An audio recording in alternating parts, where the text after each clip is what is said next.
Most traders see the RSI drop below 30 and they instantly think it's oversold and rush into a buy, only to watch price fall even further and hit their stop. That doesn't happen because the RSI is wrong. It happens because nobody explained what these levels actually mean or how to read them the way real traders do.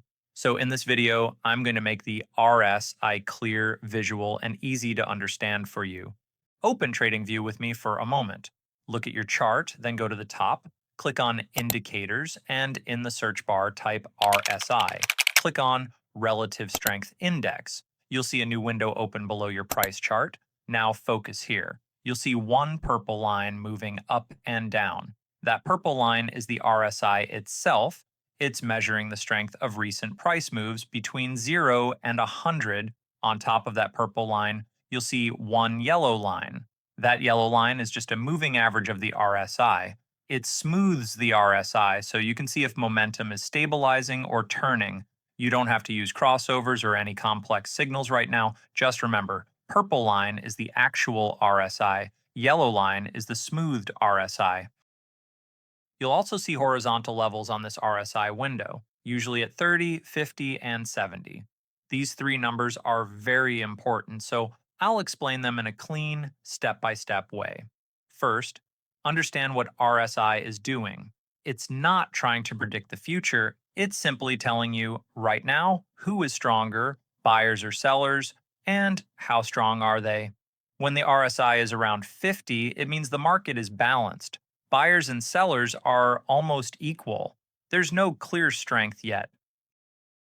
When the RSI pushes towards 70 and above, it means buying strength is very high. The market is strong to the upside.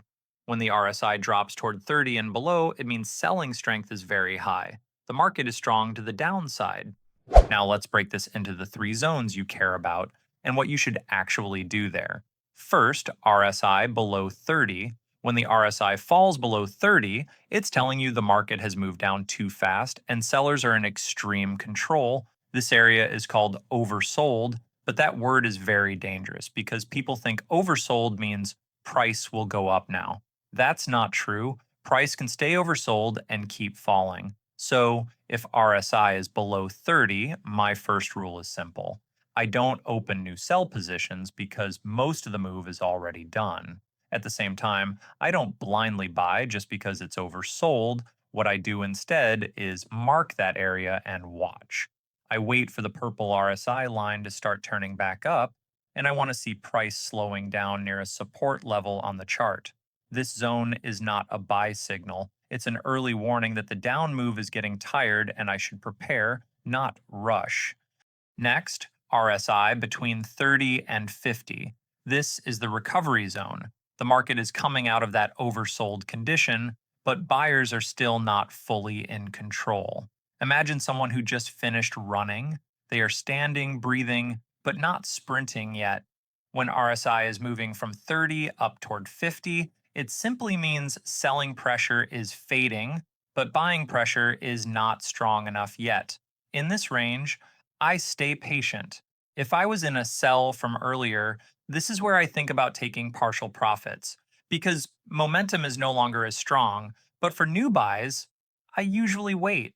You'll see a lot of choppy price action here, small bounces, fake moves, sideways ranges. So between 30 and 50, my focus is to read structure.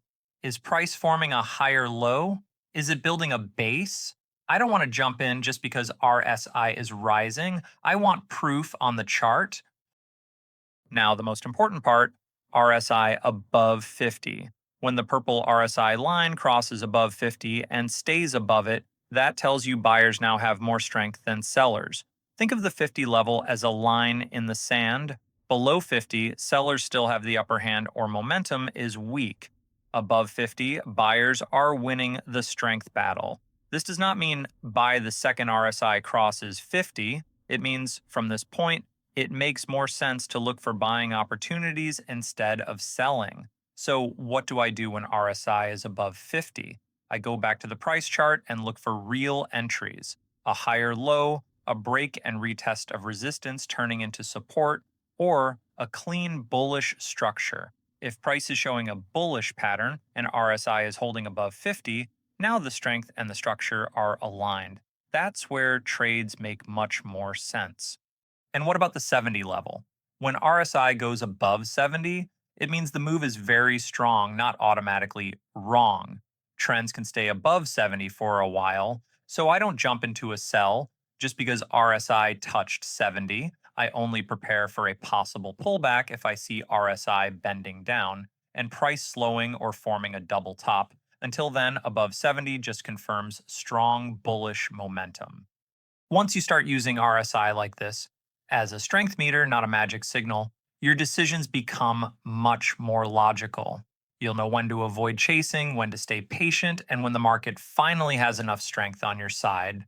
In upcoming videos, we'll go deeper into advanced RSI ideas like RSI divergence, RSI trend line breaks, and RSI rejection patterns that can catch reversals with much more precision.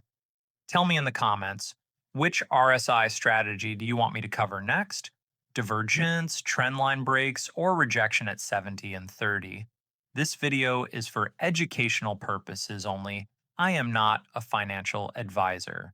Trading involves risk, so always do your own research before making any decisions. Charts shown in this video are from TradingView.com.